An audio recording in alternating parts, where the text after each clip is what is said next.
Hello students, मैं B S Chauhan आपके अपने यूट्यूब चैनल JMD क्लासेज में हार्दिक स्वागत करता हूं।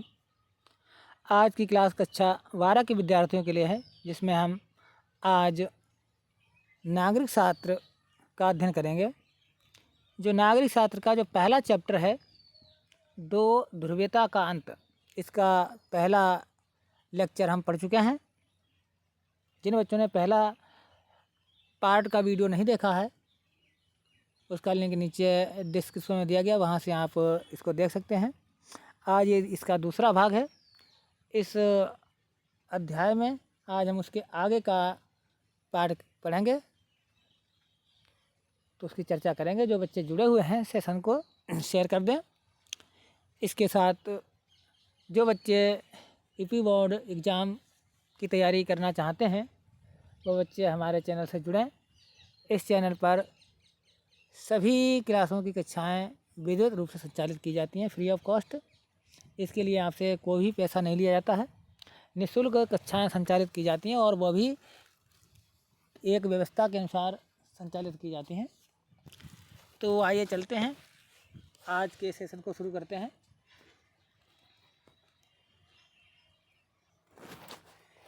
पिछले वीडियो में मैंने यहाँ तक पढ़ लिया था। आज हम पढ़ेंगे सोवियत संघ का विघटन क्यों हुआ, यानी आखिर सोवियत संघ का विघटन कैसे हुआ, इसके पीछे वे कौन कौन से मुख्य कारण थे जिसके कारण जो है, जिनकी वजह से जो है सोवियत संघ जो है टुकड़ों में बट गया। इसका अध्ययन आज हम इस टॉपिक इस वीडियो में करेंगे, इस लेक्चर में करेंगे। तो जैसा कि आप लोग जानते हो कि विश्व की दूसरी सबसे बड़ी महाशक्ति अचानक कैसे बिखर गई। ये विश्व की दूसरी सबसे बड़ी महाशक्ति थी सोवियत संघ, ये बिखर गई। सिर्फ सोवियत संघ और साम्यवाद के अंत को समझने के लिए ही यह सवाल पूछना जरूरी नहीं है। ये प्रश्न केवल यहाँ तक ही सीमित नहीं है, केवल सोवियत संघ के बारे में सीमित नहीं है, बल्कि ये विश्व में स्थापित कोई भी राष्ट्र हो, ठीक है, कोई भी देश हो, ठीक है, कोई भी शासन हो, उन सभी पर जो है यह लागू होता है।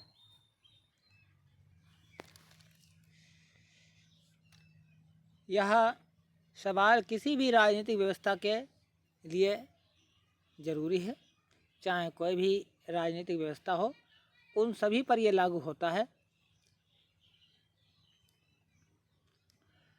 जितनी भी राजनीतिक व्यवस्था हुई हैं उन सभी पर लागू होता है, और पतन को, उस राजनीतिक व्यवस्था के पतन को समझने के लिए ज़रूरी है, क्योंकि सोवियत संघ के रूप में ना तो कोई राज व्यवस्था पहली बार टूटी है, क्योंकि पहली बार केवल सोवियत संघ का ही पतन नहीं हुआ, इससे पहले भी कई राजनीतिक व्यवस्थाओं का जो है पतन हो चुका है। आपने ऐतिहासिक कक्षा 10 में पढ़ा होगा, फ्रांस की क्रांति हुई, रूस की क्रांति हुई, इंग्लैंड की क्रांति हुई, अमेरिका की क्रांति हुई। इन सभी क्रांतियों में जो है साम्राज्यवाद का पतन हुआ है, नए शासन व्यवस्था का जो राजकीय शासन व्यवस्था है उसका अंत हुआ है, और नई शासन व्यवस्था का उदय हुआ है। और ना ही आखिरी बार, ना ही ये सोवियत संघ का पतन आखिरी बार हुआ है, और भी इसी तरह की शासन व्यवस्थाओं का पतन, राज्य व्यवस्थाओं का पतन होता रहेगा। सोवियत संघ के विघटन के कुछ विशेष कारण जरूर हो सकते हैं, यानी कोई भी देश हो, कोई भी संघ हो, ठीक है, कोई भी राजनीतिक व्यवस्था हो, उसका जब विघटन होता है, जब उसका अलगाव होता है, जब वो टुकड़ों में बढ़ जाती है, तो उसके पीछे कई कारण होते हैं। बिना किन्हीं कारणों के कोई भी घटना घटित नहीं होती है। लेकिन इस मामले में हम एक सर्वमान्य सबक सीख सकते हैं, यानी जो सोवियत संघ का विघटन हुआ है, इससे हम एक सबक सीख सकते हैं, ठीक है। ऐसी घटना आगे ना हो, इसके लिए हम आज कुछ सबक सीखेंगे, उसको अप्लाई करेंगे, भविष्य में इस प्रकार की घटनाएं ना घटें। इसमें कोई संदेह नहीं है कि सोवियत संघ की राजनीतिक आर्थिक संस्थाएं अंदरूनी कमजोरी के कारण लोगों की आकांक्षाओं को पूरा नहीं कर सकी। जो सोवियत संघ की जो राजनीतिक संस्थाएं थीं, जो आर्थिक संस्थाएं थीं, वो आंतरिक रूप से, यानी उनकी जो आंतरिक व्यवस्था थी वो कमज़ोर थी, जिसके कारण वह लोगों की जो आकांक्षाएं थीं, लोगों की जो इच्छाएं थीं, लोगों को जो चाहिए था, जो जिस शासन व्यवस्था से लोगों की मांग होती है, वो उन मांगों को जो है सोवियत संघ की शासन व्यवस्था पूरी नहीं कर सकी, जिसके कारण लोगों में जो है इस तरह की भावना पनपी। यही सोवियत संघ का पतन का मुख्य कारण रहा। क्या रहा कि इसमें क्या हुआ कि जो लोगों की आकांक्षाएं थीं, जो इच्छाएं थीं, जो उनकी डिमांड थी, जो मांग थी, वो ये राजनीतिक और आर्थिक संस्थाएं सोवियत संघ की पूरी नहीं कर सकी। यही सोवियत संघ के पतन का कारण रहा। कई सालों तक अर्थव्यवस्था गतिरुद्ध रही, यानी कई वर्षों तक सोवियत संघ की जो अर्थव्यवस्था थी, आर्थिक जो प्रणाली थी, वो रुकी हुई थी, गतिहीन थी, आगे नहीं बढ़ रही थी। इससे उपभोक्ता वस्तुओं की बड़ी कमी हो गई, जिससे जो उपभोक्ताओं की वस्तुएं होती है, खाद्यान्न वस्तुएं होती है, दैनिक जीवन में प्रयोग की जाने वाली वस्तुएं होती हैं, उनकी कमी होती चली गई।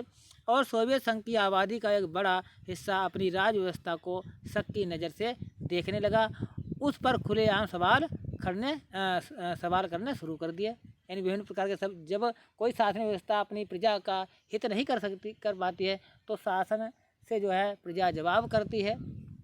तो वही जो है सोवियत संघ के लोगों ने किया। यह व्यवस्था इतनी कमज़ोर कैसे हुई और अर्थव्यवस्था में गतिरोध क्यों आया, इसका उत्तर काफ़ी हद तक साफ है। इस सिलसिले में एक बात एकदम स्पष्ट है कि सोवियत संघ ने अपने संसाधनों का अधिकाधिक परमाणु हथियार और सैन्य साजो सामान पर लगाया।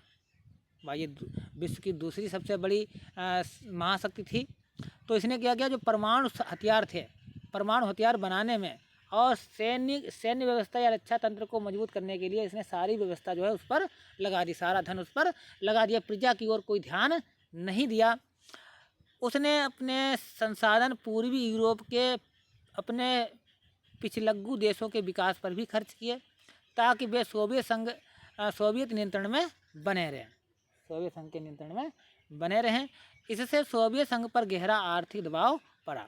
जब अपने देश की अर्थव्यवस्था को तुम पूरा नहीं संभाल पाओगे और यहाँ की जो अतिरिक्त पूंजी है उसको दूसरे देशों पर लगा दोगे, तो यहाँ की जो जनता है वो परेशान हो जाएगी, उनका विकास नहीं हो पाएगा, आर्थिक विकास रुक जाएगा, अवरुद्ध हो जाएगा। तो इससे जो है इस सोवियत संघ पर जो है जो धन का जो दबाव था वो बढ़ गया और सोवियत व्यवस्था इसका सामना नहीं कर पाई। यानी सोवियत संघ की जो आर्थिक व्यवस्था थी वो इस आर्थिक दबाव को नहीं झेल पाई। इसी के साथ एक और बात हुई, पश्चिमी मुल्कों की तरक्की के बारे में सोवियत संघ के आम नागरिकों की जानकारी बढ़ी और वे अपनी राज व्यवस्था और पश्चिमी देशों की राज व्यवस्था के बीच मौजूद अंतर माप सकते थे या भांप सकते थे, यानी उन दोनों के बीच क्या अंतर है। सालों से इन लोगों को बताया जा रहा था कि सोवियत राज व्यवस्था पश्चिम के पूंजीवाद से बेहतर है, जो पश्चिम का पूंजीवाद है उससे बेहतर जो सोवियत संघ की जो राज व्यवस्था वो बेहतर है, अच्छी है। लेकिन सच्चाई यह थी कि सोवियत संघ पिछड़ चुका था, सोवियत संघ पिछड़ चुका था, उसका विकास नहीं हो रहा था, विकास पीछे की ओर रुक गया था और अपने पिछलेपन की पहचान से लोगों को राजनीतिक और मनोवैज्ञानिक रूप से धक्का लगा। जब कोई देश विकास नहीं करता तो वहाँ के नागरिकों को एक प्रकार से धक्का लगता है, ठीक है, अपने आप को अनछुए पहलुओं से ऐसा लगता है कि अब हम विकास नहीं कर पाएंगे, विकास की होड़ में हम पिछड़ चुके हैं। तो इस प्रकार की भावना जो है उन लोगों में पनपी। सोवियत संघ प्रशासनिक और राजनीतिक रूप से गतिरुद्ध हो चुका था। अब जो सोवियत संघ था वो प्रशासनिक यानी शासन व्यवस्था की दृष्टिकोण से और राजनीतिक रूप से गतिरुद्ध हो चुका था, यानी उसमें अवरोध उत्पन्न हो गया था। सोवियत संघ पर कम्युनिस्ट पार्टी ने 70 सालों तक शासन किया। जो सोवियत संघ था उस पर जो है कम्युनिस्ट पार्टी, ये सोवियत संघ की प्रमुख पार्टी है, ध्यान रखना बच्चों, यहाँ से पूछ सकता है क्वेश्चन अतिलघु या लघुत्तरी में, ऑब्जेक्टिव में, कि सोवियत संघ की एकमात्र पार्टी कौन सी थी। तो इसने 70 सालों तक जो है शासन किया और यह पार्टी अब जनता के प्रति जवाबदेह नहीं रह गई थी, यानी अब जनता की आकांक्षाओं को पूरा नहीं कर पा रही थी। जिस प्रकार से हमारे देश में कांग्रेस ने 70 सालों तक शासन किया, 60 सालों तक शासन किया और जनता की आकांक्षाओं पर खरी नहीं उतरी, तो उसने सरकार को बदल दिया। तो ठीक यही स्थिति जो है सोवियत संघ रूस में हुई।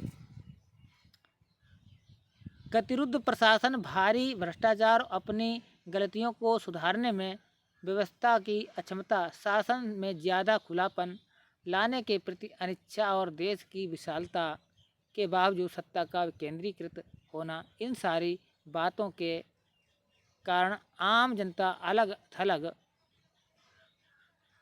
पड़ गई, यानी विलग हो गई, अलगाव हो गया।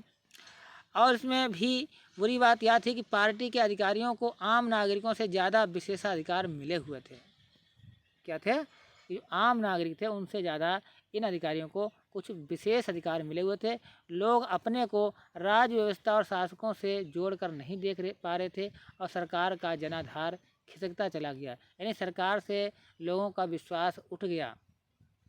मिखाइल गोर्बाचोव के सुधारों में इन दोनों समस्याओं का समाधान का वायदा था। जो मिखाइल चोव हैं उन्होंने इसमें सुधार किए, समस्याओं का समाधान किया।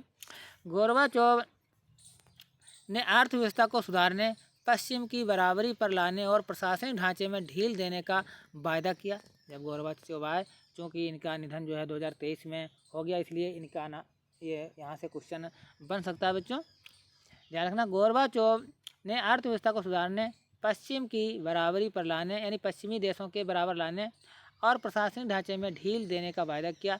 गोर्बाचोव तो रोग का ठीक निदान कर रहे थे और सुधारों को लागू करने का प्रयास भी ठीक था। ऐसे में आपको आश्चर्य हो सकता है कि फिर सोवियत संघ टूटा क्यों। जब मिखाइल गोर्बाचोव ने इतने अधिक सुधार किए तो फिर कौन से कारण थे जिसके कारण सोवियत संघ का विघटन हो गया, टूट गया टुकड़ों में। इस बिंदु पर चर्चा करनी बाकी है। तो इस बिंदु पर आकर उत्तर ज़्यादा विवादित हो जाते हैं। ठीक है, अब प्रश्न ये उठता है, इस स्थिति में हम आगे के इतिहासकार शायद ज़्यादा बेहतर ढंग से समझ पाए हैं। सबसे सटीक उत्तर तो यह जान पड़ता है कि जब मिखाइल गोर्बाचोव ने सुधारों को लागू किया और व्यवस्था में ढील दी तो लोगों की आकांक्षाओं और अपेक्षाओं का ऐसा ज्वार उमड़ पड़ा जिसका अनुमान शायद ही कोई लगा सकता था। इस पर काबू पाना एक अर्थ में असंभव हो गया। सोवियत संघ में जनता के एक तबके की सोच यह थी कि गोर्बाचोव को ज़्यादा तेज गति से आगे कदम उठाने चाहिए।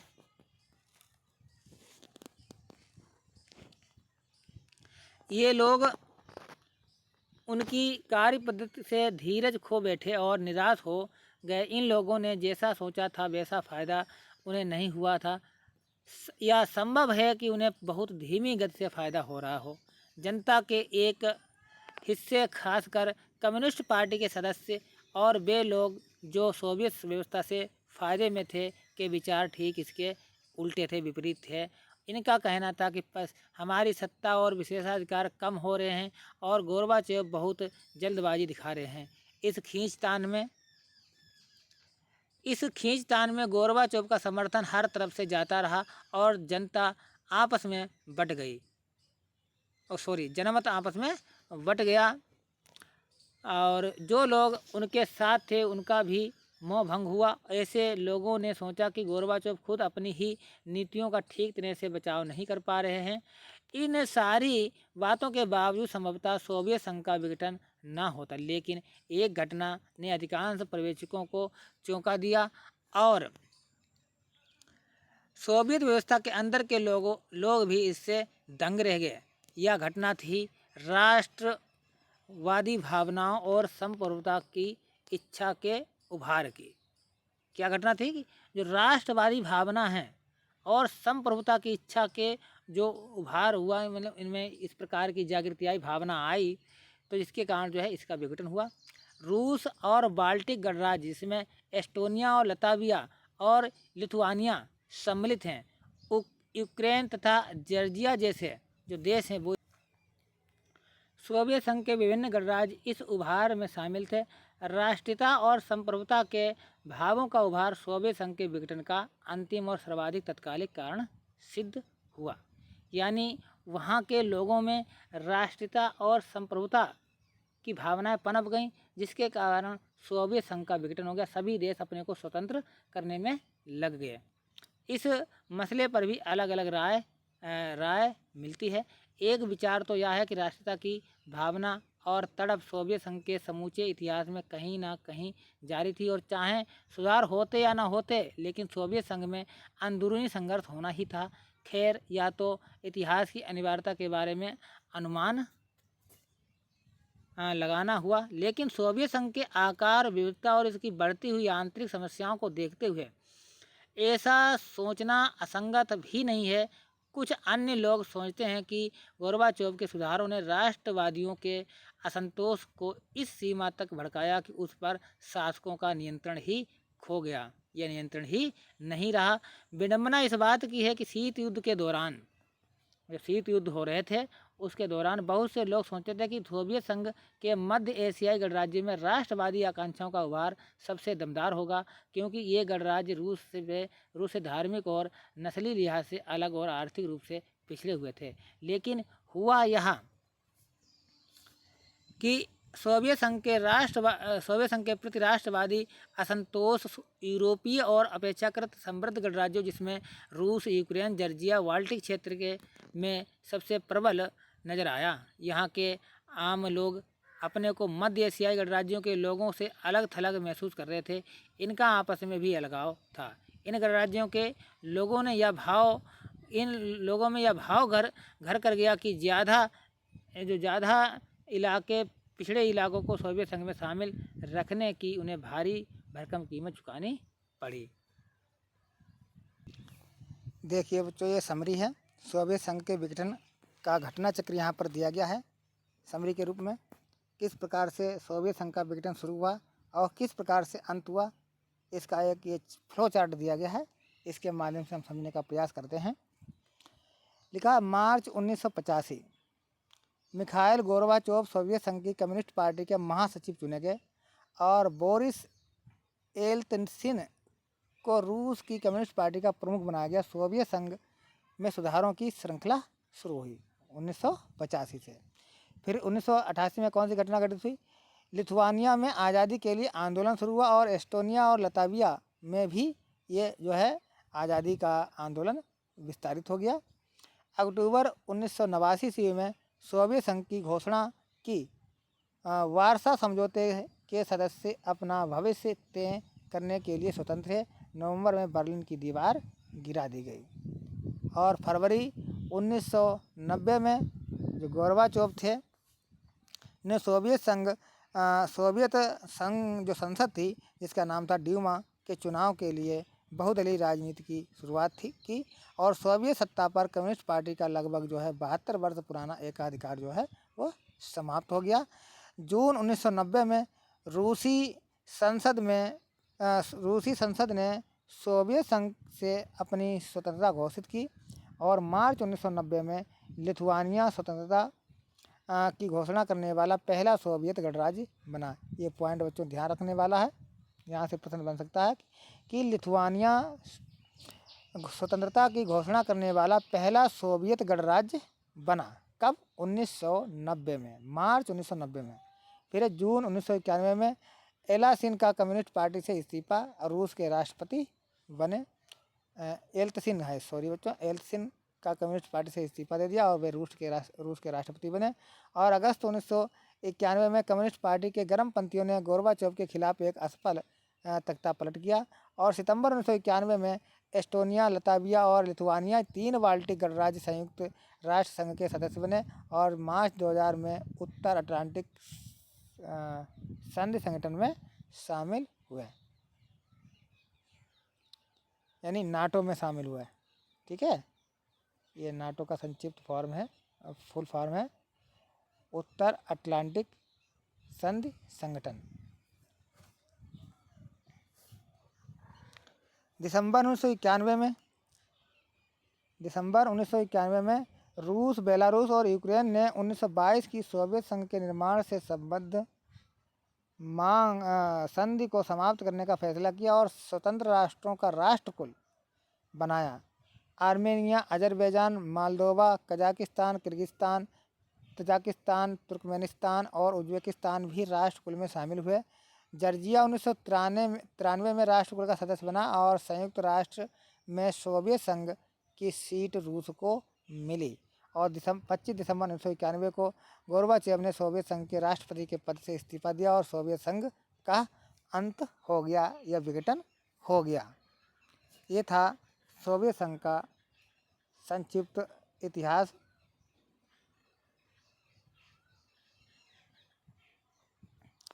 अब है विघटन की परिणतियाँ।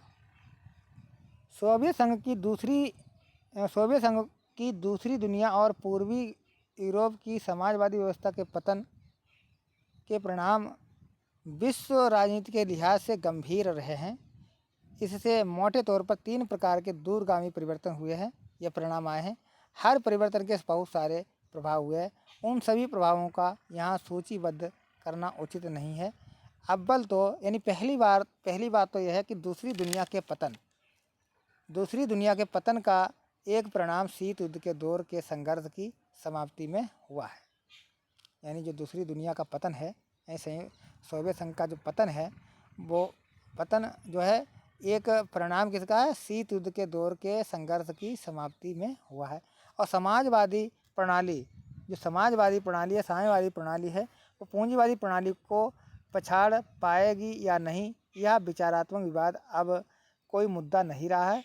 शीत युद्ध के इस विवाद ने दोनों गुटों की सेनाओं को उलझाया था। हथियारों की तेज होड़ शुरू हुई और परमाणु हथियार के संचय को बढ़ावा दिया था तथा विश्व को सैन्य गुटों में बट गया था। विश्व जो है 2 सैन्य गुटों में बट गया था और शीत युद्ध के समाप्त होने से हथियारों की होड़ भी समाप्त हो गई और एक नई शांति की संभावना का जन्म हुआ। दूसरा यह कि विश्व राजनीति में शक्ति संबंध बदल गए और इस कारण विचारों और संस्थाओं के आर्थिक प्रभावों में भी बदलाव आया। शीत युद्ध के अंत के समय केवल 2 संभावनाएं थीं, या तो बची हुई महाशक्ति का दबाव रहेगा, जो बची हुई महाशक्ति है उसका दबाव रहेगा, और एक ध्रुवीय विश्व बनेगा, या फिर कई देश अथवा देशों के अलग अलग समूह अंतर्राष्ट्रीय व्यवस्था में महत्वपूर्ण मोहरे बनकर उभरेंगे। और इस तरह बहुध्रुवीय विश्व बनना, जहां किसी एक देश का बोलबाला नहीं होगा। हुआ यह कि अमेरिका अकेली महाशक्ति बन बैठा। बात हो रही बहुध्रुवीय विश्व का बनना, लेकिन बात इसकी उलट हो गई कि अब जो है अमेरिका ही विश्व की महाशक्ति बन गया और अमेरिका की ताकत और प्रतिष्ठा की सह पाने में से अब पूंजीवादी अर्थव्यवस्था अंतर्राष्ट्रीय स्तर पर प्रभुत्वशाली अर्थव्यवस्था बन गई। चूँकि 2 अर्थव्यवस्था थी, अमेरिका पूंजीवादी अर्थव्यवस्था का पक्षधर था। विश्व बैंक और अंतर्राष्ट्रीय मुद्रा कोष जैसी संस्थाएं, इन संस्थाओं का नाम आपने खूब सुना होगा। इन संस्थाओं ने ही द्वितीय विश्व युद्ध के बाद जो है संपूर्ण विश्व की अर्थव्यवस्था को उस आर्थिक महामंदी से उबारा था। विश्व बैंक और अंतर्राष्ट्रीय मुद्रा कोष जैसी संस्थाएं विभिन्न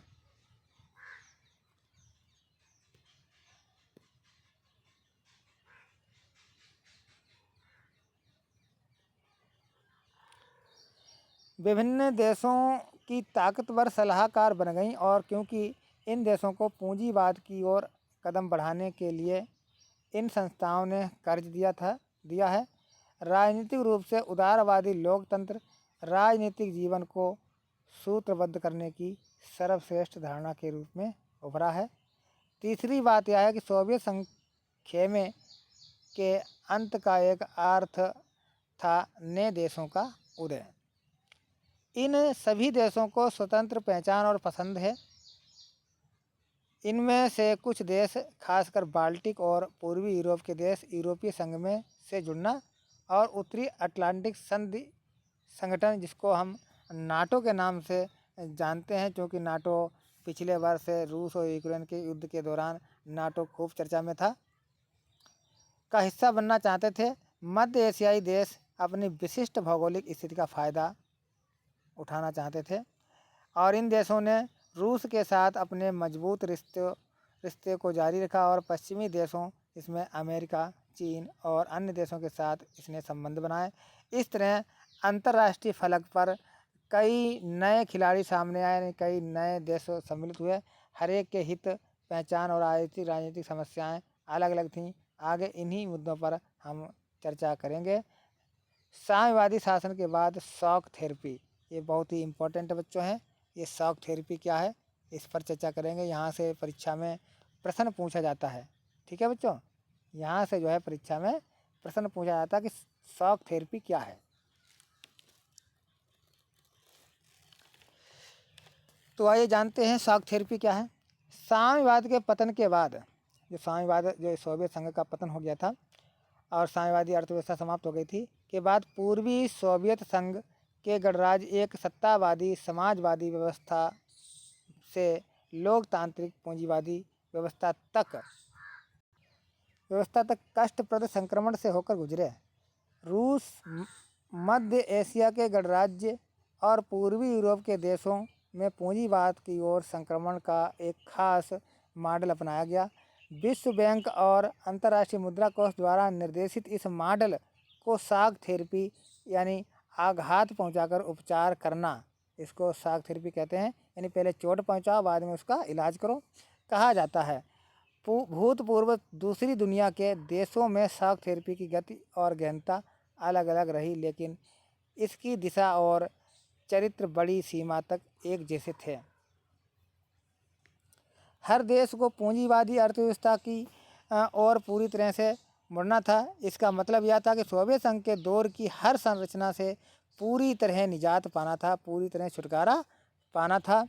शॉक थेरेपी की सर्वोपरि मान्यता थी कि मलकियत का सबसे प्रभावी रूप निजी स्वामित्व होता है। जो मलकियत होता है उसका जो सबसे प्रभावी रूप होता है वो निजी स्वामित्व होता है, यानी प्राइवेट होता है। इसके अंतर्गत राज्य की संपदा के निजीकरण और व्यावसायिक स्वामित्व के ढांचे को तुरंत अपनाने की बात शामिल थी। सामूहिक फार्म को निजी फार्म में बदला गया और पूंजीवादी पद्धति से खेती शुरू हुई। इस संक्रमण में राज्य नियंत्रित समाजवाद या पूंजीवाद के अतिरिक्त किसी भी वैकल्पिक व्यवस्था या तीसरे रूप को मंजूर नहीं किया गया। शॉक थेरेपी से इन अर्थव्यवस्थाओं के बाहरी व्यवस्थाओं के प्रति रुझान बुनियादी तौर पर बदल गए। अब माना जाने लगा कि ज़्यादा से ज़्यादा व्यापार करने से ही जो है विकास किया जा सकता है। इसी कारण मुक्त व्यापार को पूर्ण रूप से अपनाना जरूरी माना गया। पूंजीवादी व्यवस्था को अपनाने के लिए वित्तीय खुलापन, मुद्राओं की आपसी परिवर्तनीयता और मुक्त व्यापार की नीति महत्वपूर्ण मानी गई। अंततः इस संक्रमण में सोवियत खेमे के देशों के बीच मौजूद व्यापारिक जो गठबंधन सम्मिलित हुए उनको समाप्त कर दिया गया। खेमे के प्रत्येक देश की एक दूसरे से जोड़ने की जगह सीधे पश्चिमी मुल्कों से जोड़ा गया। इस तरह धीरे धीरे इन देशों को पश्चिमी अर्थतंत्र में समाहित किया गया। पश्चिमी दुनिया के पूंजीवादी देश अब नेता की भूमिका निभाते हुए अपनी विभिन्न एजेंसियां और संगठनों के सारे खेमे के देशों के विकास का मार्गदर्शन और नियंत्रण कर रहे हैं। तो आज का सेशन बच्चों कैसा लगा है? क्योंकि वीडियो ज़्यादा लंबा हो जाएगा, पार्ट अभी शेष बचा है। तो शेष बचा हुआ पार्ट है वो हम अगले पार्ट में देखेंगे। तब तक के लिए धन्यवाद।